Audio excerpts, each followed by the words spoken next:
Namaskar to all. I am Dr. Anubha Jain from ETV Bharat.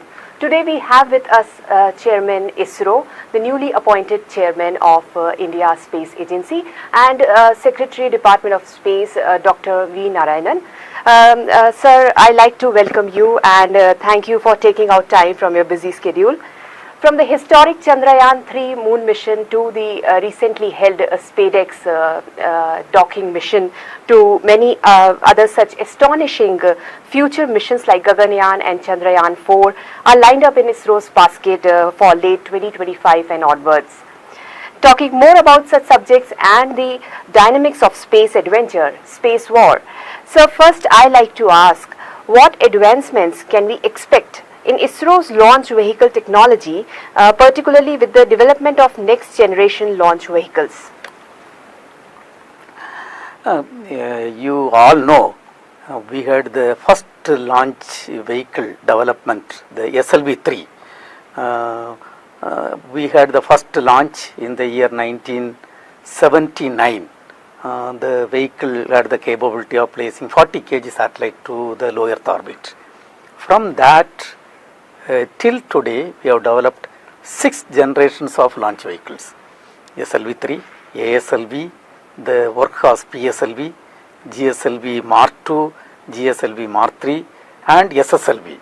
And in fact, recently we had accomplished successfully last month 29 the 100th launch we have accomplished. Now the capability of the vehicle, if you see over years, from the SLV-3 40 kg to the Bahubali rocket Mark III, the capability of the vehicle has gone up to something around 8,500 kg to low Earth orbit. And now the government has given approval for the next generation launcher, which is capable of taking 30,000 kg to low Earth orbit, approximately 1,000 times of the SLV-3 capability. Okay. And this particular launcher is basically, if you see, it is a 1,000-ton lift-off mass vehicle with approximately 93-meter height is the vehicle, and having 3 stages with 2 strap-ons. And the first and second stage is going to be powered by a engine which is going to work with liquid oxygen and methane propellant combination. Okay. First and second stage.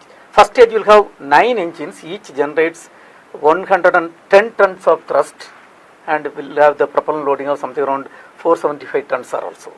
And second stage will have 2 engines. And upper stage is a C-32 cryogenic stage, where the stage will be operated utilizing liquid oxygen and liquid hydrogen as the propellant combination. Okay. Then we too have 2 strap-ons, solid strap-ons, something around each 190 tons is the type of propellant loading. So that is the type of vehicle we have got approval, and we are in the process of completing the design and going ahead with the development. Right. So ISRO has quite ambitious plans for the future, including Chandrayaan 4 and 27 and Gaganyaan. Sorry, before that, yeah, this particular vehicle, another important feature of this particular vehicle is, till today whatever vehicle we have developed, all are called expendable vehicle, only one-shot operation. In this vehicle, the first stage we are going to recover and reuse. That is also another important feature what is brought in the design of this vehicle. Okay, right. So my question, I was asking, ISRO has quite ambitious plans for the future, including Chandrayaan 4 in 27 and Gaganyaan in 26. So these projects are pushing India to new frontiers in space exploration, involving human spaceflight and interplanetary research. Where does the space agency stand in terms of preparation, and what are the current challenges regarding Chandrayaan 4 Gaganyaan missions? First, let me address the Gaganyaan mission. The Gaganyaan mission is meant for taking our own astronauts, 2 or 3 of them, to the low Earth orbit, 400 kilometer orbit, and keep them safely for a couple of days and then bring them back safely. That is the program. Now for this, a lot of development has to take place. First and foremost, we have decided to use our LVM-3 vehicle. That vehicle is going to be human rated. Okay. No, human rated, it is not the same LVM-3 vehicle, human rated LVM-3 vehicle. Human rating, the meaning of human rating is, first of all, we have to increase the margin of the vehicle in terms of structural margin, in terms of thermal margin, all those aspects you have to improve. Another thing is increase the redundancy aspects, thereby improve the reliability of the vehicle. So with respect to this, almost all the activities are completed. In fact, all the 3 propulsion module, everything is human rated. We have gone through a series of tests and totally completed the development. Plus, in addition to that, we are also going to have a vehicle health monitoring system, real-time health monitoring system. This is one aspect of it. Second thing is, we have to, for the crew to be safe and we have got the orbital module, pressurized orbital module system.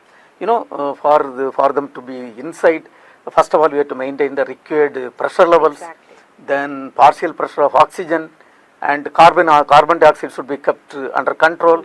Then relative humidity has to be maintained within the required level. Then temperature has to be maintained. So all these things, we call it a system called environmental control and safety system. It's a totally new development. This development is in the advanced stage. Then the vehicle per se will take the human being, the astronaut, to 170 km. From 170 km, we have to take them to 400 km and maintain in that orbit, and of course, you have to bring them back. This activity is done by another propulsion system called service module propulsion system.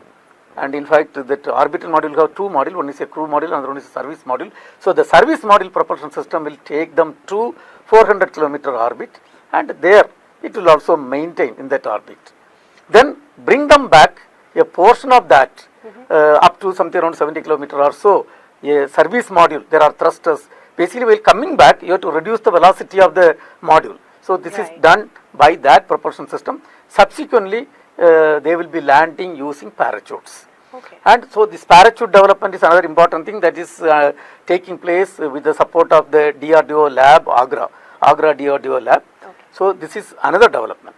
Next development is a crew escape system. Say when the crew is there, due to any reason, if any safety related problems are happening during the entire travel, then they should be totally safeguarded. For that, we are having fast burning solid propulsion system. Using that, we have configured a system called crew escape system.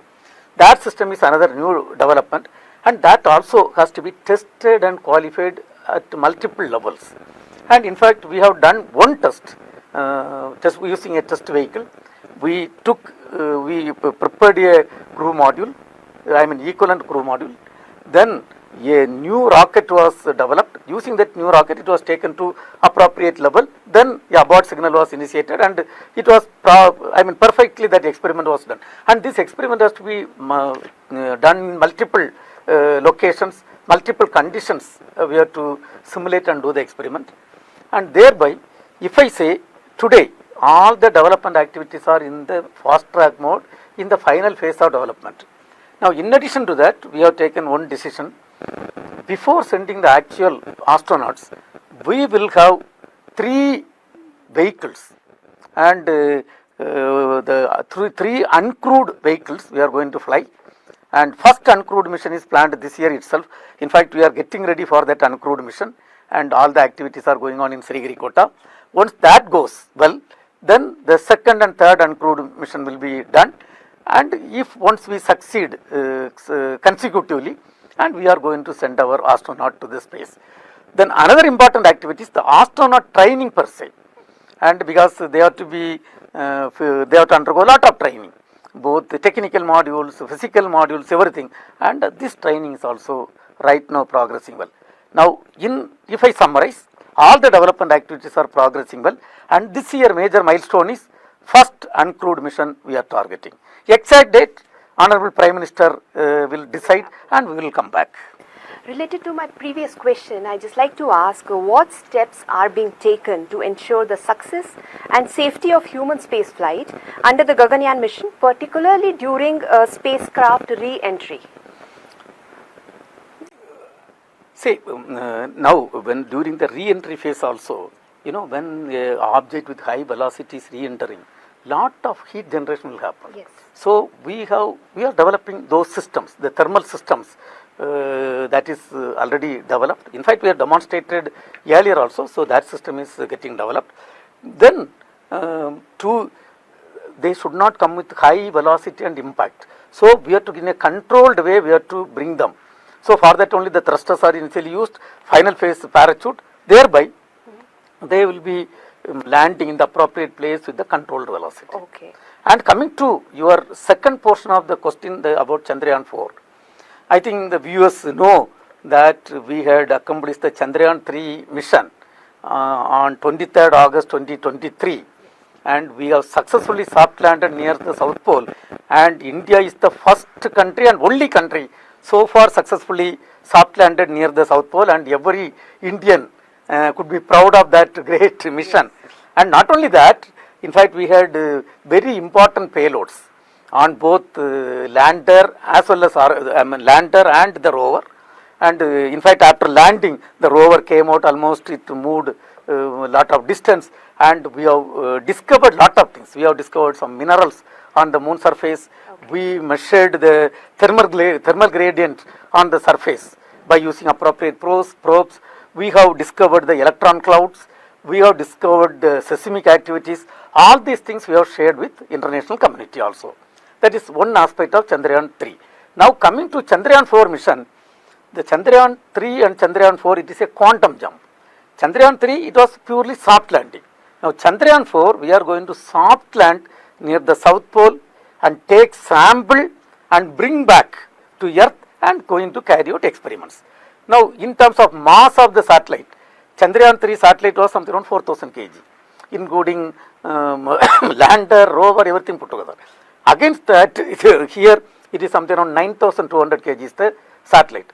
That means with our current vehicle, we cannot lift this satellite using a single rocket. So we are going to build this in 5 modules. 5 modules, 2 stacks. One stack will have 2 modules, another stack will have 3 modules. So it will be lifted off using 2 rockets of Mark 3, and it will be docked. All the 5 modules will be docked in the Earth elliptical orbit. From that, these 5 modules will travel, go together.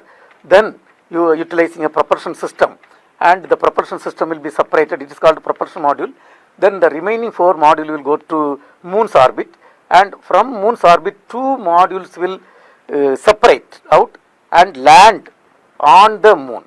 Then after landing, the return module alone, sample will be taken, and return module will come back and get docked with the 2 modules which is rotating the Moon surface. Then all the 3 will move. Then the sample also will be transferred to the sample return module, and the sample return module alone will come back and land on the Earth surface. Okay, that's wonderful. And here it is a lot of things. Say a couple of times you have to do docking, yes, undocking. Then of course we need to have appropriate instrumentation to take sample, pack it and transfer. I think so much of technology is involved. Exactly. Very easy to say that go take sample and come back, but so much technology. Complex and it's very complex, yes, in terms of technology and mission aspects. So I just want to know, as you talked about docking thing, so ISRO successfully completed this Spedex mission and achieving a crucial docking milestone. So while the mission appeared challenging from the outset, we are curious about ISRO's perspective on its complexity, and additionally, how will the newfound docking capabilities influence the space agency's future mission and objectives? Actually, we planned an experiment to carry out docking in the space. So a satellite called Spedex, there were 2 satellites, each approximately 220 kg satellite was launched in the low Earth orbit, and the satellite was placed rotating with a velocity of something around 28,400 km per hour, okay, both were. But the relative velocity is less, but it was rotating with that velocity. And when it was launched, approximately 11 to 12 km is the type of gap between these 2 satellites. And then we have to carry out the docking process. So docking process is done by a set of inertial systems, sensors are required, then camera systems are required, some sort of algorithms are required, then exactly you have to find out the orientation and you have to come and dock. Now just for explaining the complexity, imagine two buses are traveling on the road with each 100 kilometer per hour speed, and if these two has to get docked, you please understand, in orientation millimeter accuracy level it has to go and the docking has to happen. I think one can imagine, so difficult, and this has to happen in the space. And if it is so simple, everybody would have done, and it is not that simple, because you need precise control, precise measurement of the system, exactly. then gradual movement and software. You have to reduce first you have to reduce the gap, then come and precisely orient, then you have to get a dock. And this was done successfully on 16th January, and India becoming a proud fourth nation to accomplish this docking process. But this docking is not one-time affair. So right now the satellite is a composite satellite. Two satellites docked, and together it is rotating as a single module. Now what we are going to do is, we have to really transfer power from one satellite to another satellite. That process is yet to be done. Okay. Another thing is, we also want to do undocking, and do docking, undocking couple of times to gain experience, and to generate data. So we are not in a hurried way, we are not doing anything. We have got a ground simulator. What we do is, we analyze the entire data and then decide what is going to be done, and we simulate in the ground. And once we succeed simulating everything, then we are going to do that experiment. Now the experiment is going to be restarted from somewhere next month, the middle onwards, we are going to restart, and this experiment multiple times it will be done, because as you know, finally it is feeding for our important program like Chandrayaan 4. As I told, the current rocket cannot lift off 9,600 kg to geotransfer orbit. So we are going to take two rockets, and we are going to dock and move to Earth surface, then again undocking the moon's orbit, then there undocking again. The module has to again come back and dock, and this has to happen multiple times. That is one application. Another thing is, the Honorable Prime Minister has given the approval for us to build Indian space station. Okay. So it is going to be a 5-module space station. First module we are going to launch somewhere in 2028, and remaining modules has to be taken separately, and it has to get docked. You can ask a question, why don't you build a single thing and put, then you need huge rockets.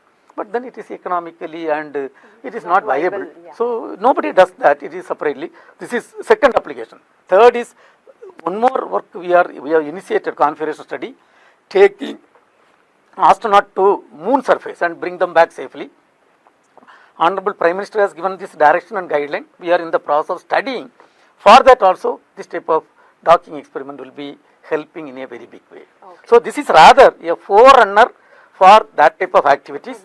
And I am very happy that India is the fourth country in the world which has successfully accomplished this docking experiment.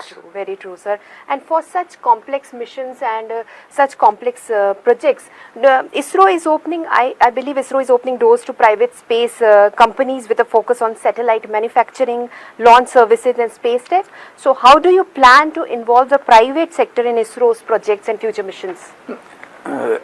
See, when the Indian space program was started, it was only ISRO, the entire activity was happening. Now, if you see today, till today we have launched something around, placed 131 satellites in the orbit. Currently 56 satellites are serving our country.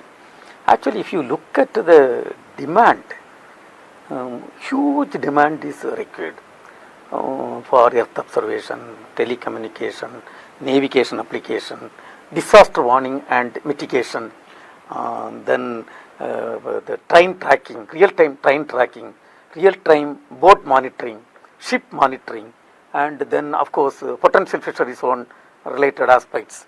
Then of course strategic, our border and entire thing has to be monitored.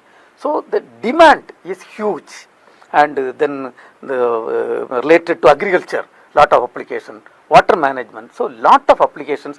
And when you look at the huge demand is required for our country. Now, if you go through only Indian space programs, our manpower has not grown for years, right. And Honorable Prime Minister considering the entire thing, it is felt ideal that the space ecosystem in the country should grow. So the space sector reform is brought inside. Thereby, earlier only ISRO was doing, now we are authorizing even private players, startup companies to build launch vehicle, built satellites and utilize satellite data. So much data is there that also they can utilize for the common man. So this system is put in place. But here the role of ISRO is, if somebody has to build a rocket and test and launch, they have to invest huge amount. And already we are having lot of facilities. Why they have to invest? Our own country, even, and for our own purpose only they are going to build. So we are going to handhold and we are going to support them in terms of explaining them what is the type of technology, and we are going to give our facility for them to do the experiments for launching and all those support. Rather, we are going to handhold the private players in the country for doing the space activities, for contributing our country.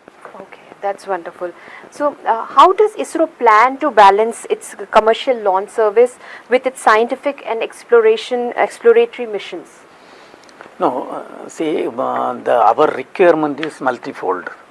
One is serving the common man in multiple domains, as I told, telecommunication, television broadcasting, disaster warning. This is one aspect.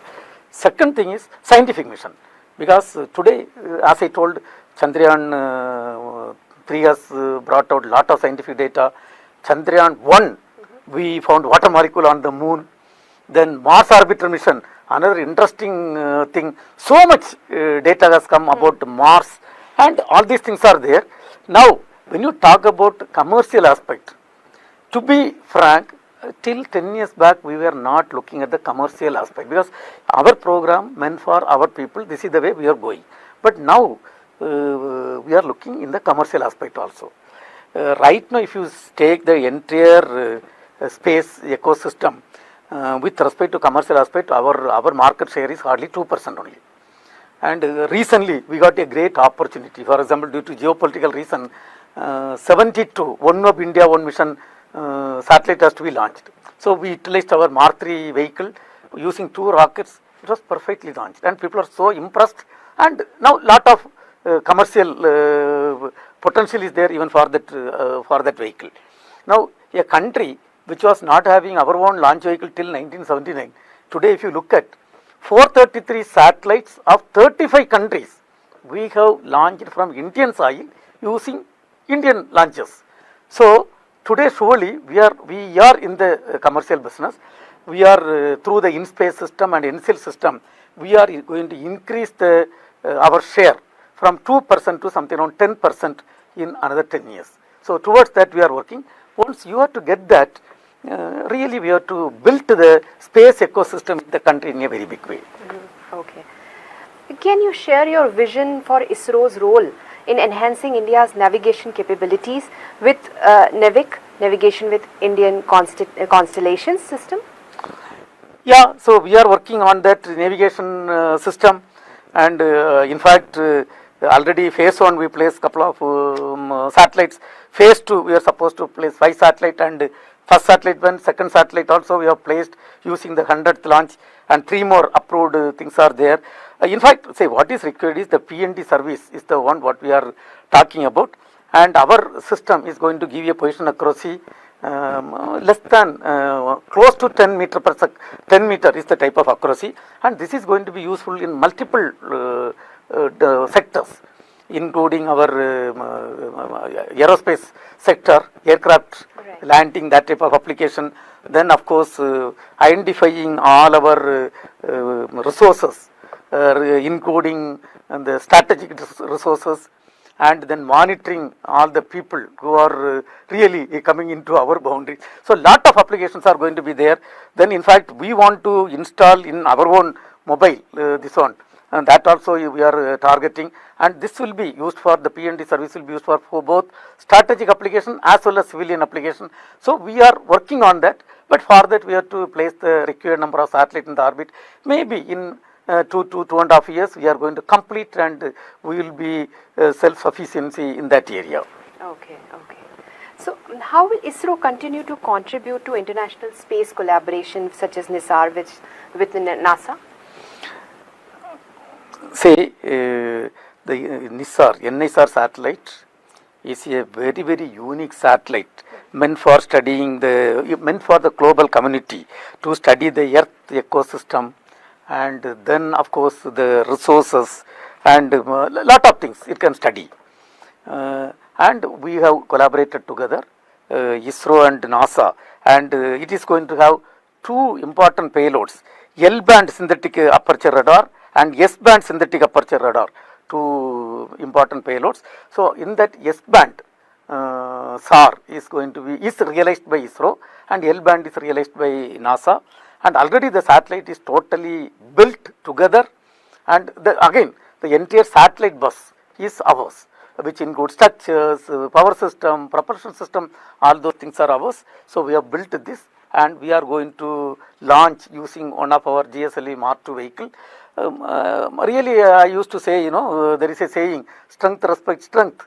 And today really both the countries are stronger in couple of places. So both respect each other, and we have come together and we have built this satellite, which is going to be launched very shortly, and which will serve the global community. Mainly both of our nation it will serve. Also jointly we can decide to serve the global community in a big way. Okay.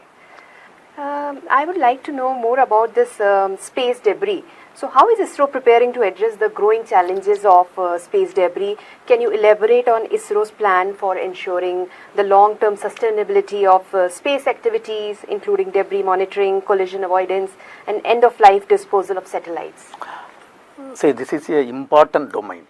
Now, there was a time there were not much satellites. Before 1957, there was no satellite. Space was totally free. Now every country has placed their own satellites, and there are lot of objects there, and the once the life is over, even some of the spent stages are there. This is the thing what we call it as the space debris. Now, number one, when you make a rocket launch and place a satellite, one should be very careful. The space debris, even though it is small in size, it moves with high velocity, and when a satellite or rocket is going, if it comes and hit, then it will really give trouble to the system. So what we do is, during the launching and placing the satellite, continuously we monitor what are the space debris available, and when you launch, with respect to our launcher or satellite, what is the relative position, will it affect us? All these studies are done real time, and accordingly we set the launch time. So we call it a space situation awareness program. We are having an exclusive team working continuously monitoring. In fact, we also use the international community some data. So this is one aspect. Second aspect is, when you put an object and when the life is over, it should not really tamper others. So it is your responsibility to take care of. One is, yes, whatever object is there, after some time it will re-enter. But now so much crowded, we have to build a system in such a way that we ourselves remove the space debris.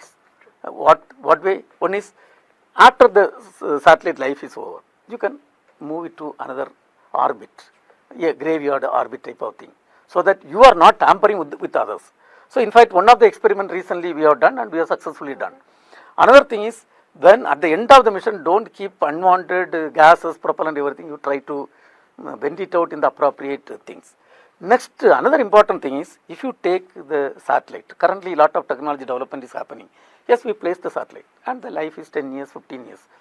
The life is decided by a lot of things. One of the things is the propellant availability for its control. Once propellant is not there, what you do, the satellite cannot be used. For example, take a car. You fill the propellant in the tank and you drive. Once propellant is over, are you going to throw the car out? You are going to refill, and you are going to use the car again. So this is the concept we are bringing inside. So we can refuel the satellite by multiple ways. One is take, go, dock and refuel. Another one is catch, go to the satellite, catch the satellite and fill it. So this is one way.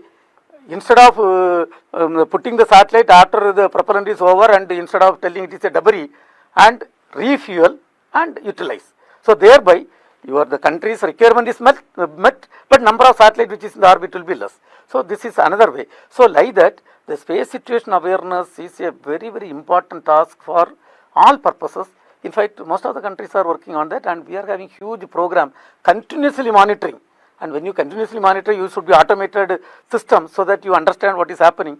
So this is another area, important area, called SSA, Space Situation Awareness Activities. So this all we are all working in that area. The Spedex mission is also very useful for this to control the space debris issue also.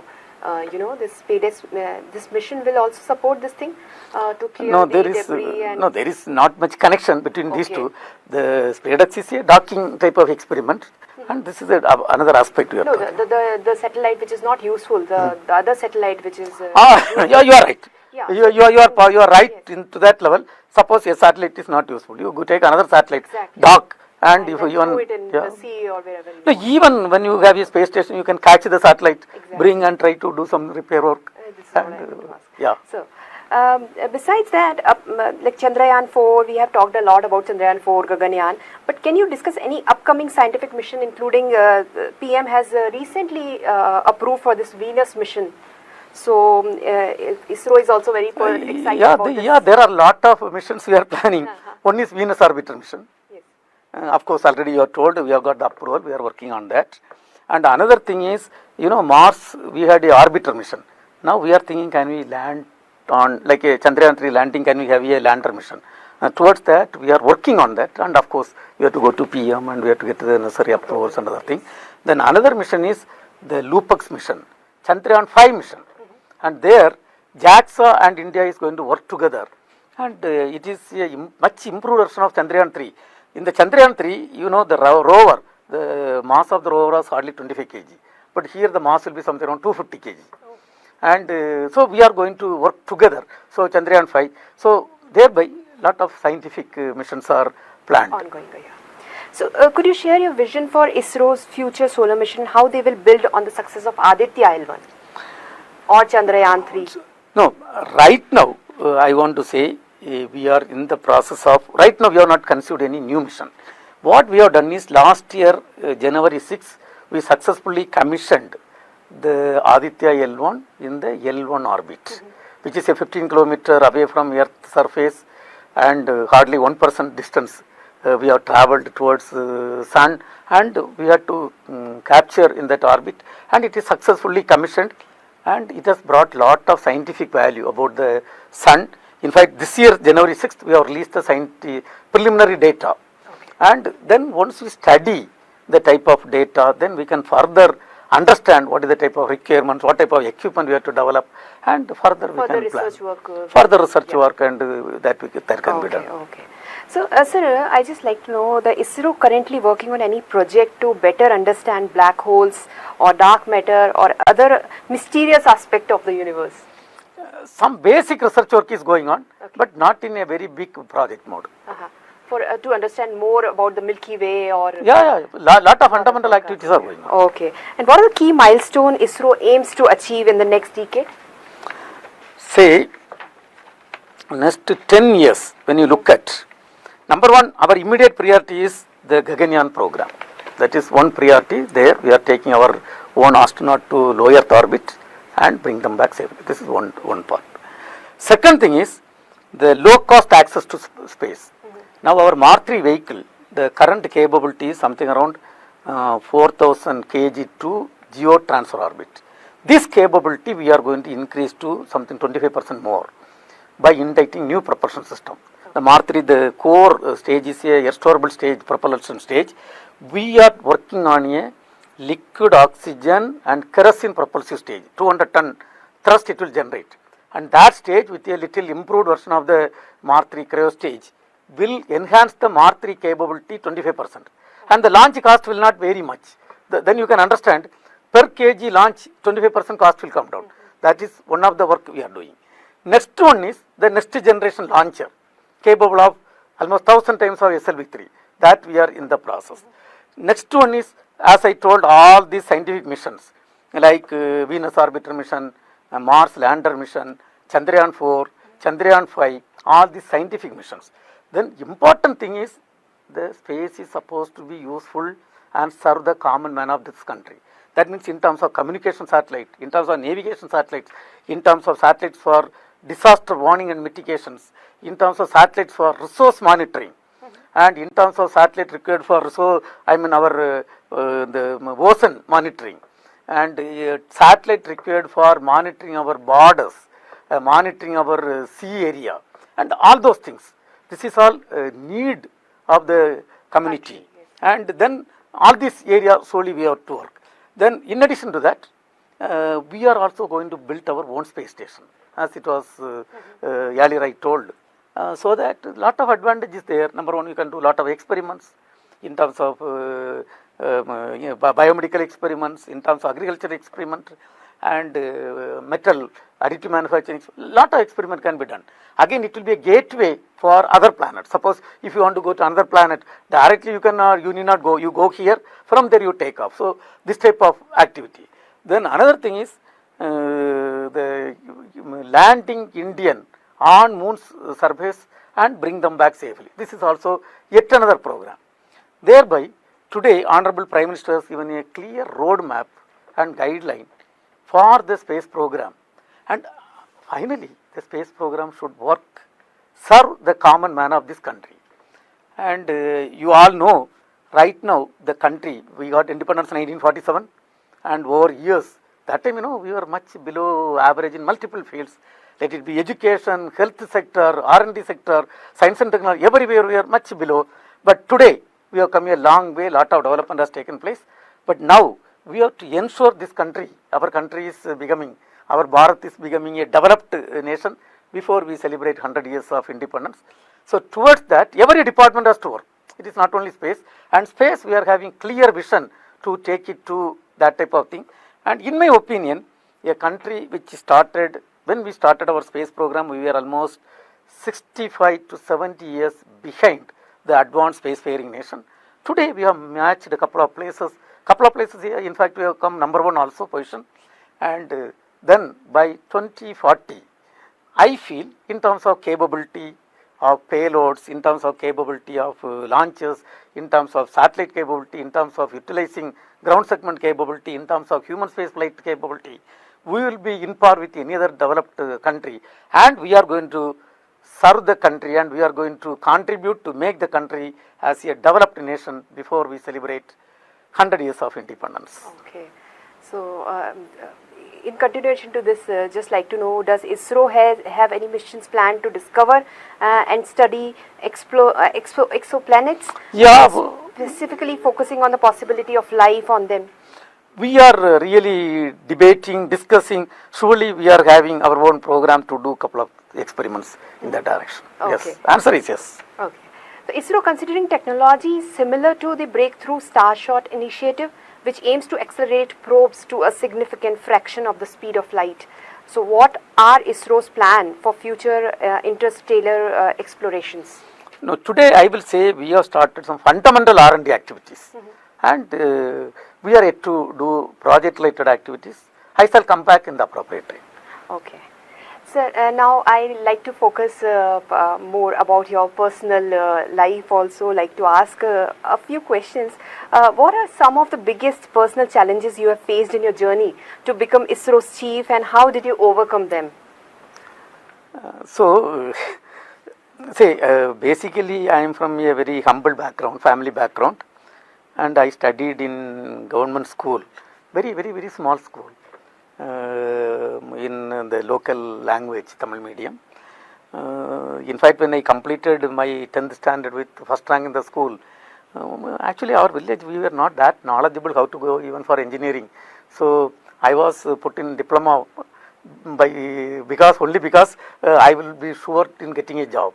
Then after joining diploma, only understood that to go to engineering we have to go in some other route. But doesn't matter. Then completed a diploma with first rank and got campus interview itself, selected for job. Then I had to take a call whether to take job or go for studies. But then the family background forced me to take the job. Then after completing 1.5 years in private sector and BHL, and came to ISRO, and I have completed 41 years of service in ISRO. Out of this 41 years, I also worked 7 years as director of Liquid Propulsion System Center. But I had the great opportunity to do my post-graduation and PhD in the cryogenic propulsion area. And the cryogenic propulsion is one of the very important thing. The technology was denied to India. So as a young engineer, I had the opportunity to work in that. and then of course contribute significantly. And in fact today, a technology which was denied to us, we have developed 3 systems, and for one of the important system for Mark 3, I was the project director towards the last phase, and we have successfully developed. And not only developed, we have made 3 world records in the development, and therefore really today we have got a very high stature, and India is one among 6 countries having this cryogenic propulsion system. Another thing is, in the Chandrayaan 2, we could not soft land, and when we could not soft land, there was a team constituted to understand what is the reason and what are the improvements required for Chandrayaan 3, and we worked day and night and gave a large number of recommendations. Everything was implemented to make it Chandrayaan 3 as a successful mission, and I was so lucky and blessed to be the chairperson of that committee. Then of course I also was given the opportunity to the management council chairman for entire rocket related activities. Now if you take my path, really started from a humble background, came to ISRO. If I tell, when I joined ISRO, to be frank, I put myself as a near zero, and ISRO added lot of zero on the right hand side and one on the left hand side, thereby really making me so comfortable to contribute in this one. Today whatever position I am occupying, the lot of credit should go only to ISRO and ISRO team. And of course when I took over as this great responsibility of this position was given as Chairman ISRO and Secretary Department of Space was given, a couple of minutes I was thinking, who are all the people responsible for this? Of course Honorable Prime Minister, he was so kind enough to, and Government of India was kind enough to give this responsibility. But this position was earlier led by very senior and great leaders. But then the people who are responsible are, number one, my parents, who really gave the opportunity to study even with great difficult situation. Then all my teachers, starting from school to my PhD teachers, those who were really grooming me, mentoring me and putting strong foundation. Then all my elders, seniors, the office, I had reported to, I have 13 officers, I have worked with them. Everybody has given strong foundation, their blessing, and all my colleagues who worked with me. It is a teamwork, it is not like individual has achieved something. No, it is my team which has achieved, and so the government strongly believed the team is good, and probably I will be in a position to do justice for the assignment. So on this occasion, I can only say it is, one is, of course, one has to work hard, and one has to really rise to the occasion and meet the requirements. But along with that, the wholehearted blessing of a gamut of people, starting from parents to friends, relatives, that is also really equally played the role for me to get this opportunity. This is a great opportunity to contribute for the common man of this country, for them to really do great things and make this country as a developed country. No doubt ISRO's backbone was there, but your hard work and your dedication is also there, and you are a role model for many young engineers, young generation for today's time, I must say. So just want to know, how do you envision the future of space exploration and India's role in it on a personal level? Say, unlike 50 years back, today the organization has got great stature, and it is not because of rockets and satellites. The way it is useful for the common man of this country, and everybody understand, yes, this space technology is serving the common man in multiple areas, and telecommunication, television broadcasting, disaster warning and management, earth observation, resource management and navigation application, and scientific related aspects. So everybody is convinced, and we are really serving the country in a very big way. And thereby what I feel is, let me really salute the visionary leaders. Sarabhai, that time he really strongly felt that advanced technology like space technology will be useful for the common man. You please understand, 1962 our country was economically much backward level. That time itself it was started. So let me salute him and the generation of leaders. And what I feel is, surely from now another 25 years, by that time We will be having the human spaceflight program totally operational. We will be having our own space station, and we will be self-sufficient in a lot of areas, in the application areas. And I will tell you, one of the important thing is the payload development. For example, optical payloads. We started with a very humble situation, and today our optical payloads are world-class payloads. For example, Chandrayaan 2, there is an on-orbiter high-resolution camera. That is the best payload available in the orbit. So thereby, I feel the space is doing really fantastic job of serving the common man of this country. Here we are not competing with anybody.